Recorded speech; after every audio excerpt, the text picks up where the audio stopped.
And tonight, we have sent a clear message to the world.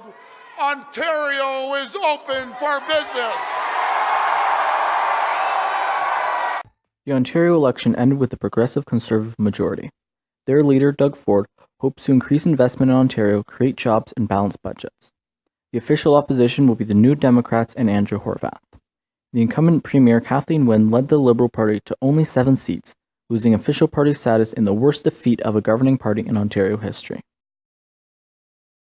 I am resigning as the leader of the Ontario Liberal Party. I know. We're not. I'm gonna cry.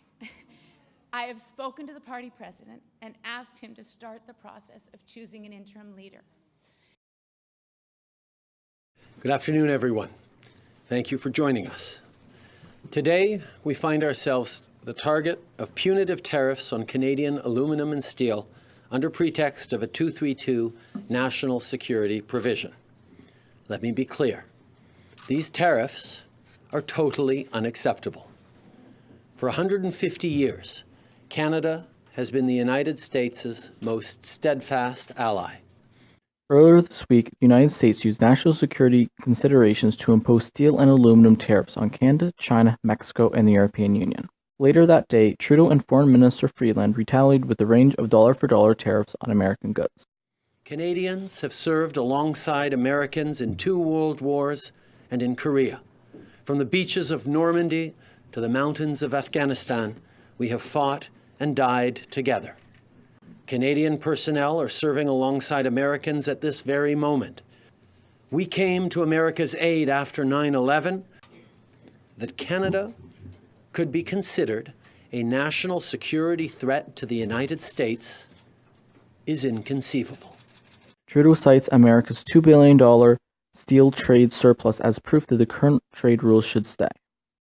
The unilateral trade restrictions by the United States are also in violation of NAFTA and WTO trade rules.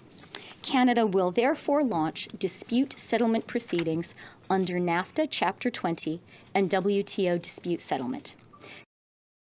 Prime Minister Justin Trudeau's bill that will legalize marijuana has been approved by the Senate after they made some amendments.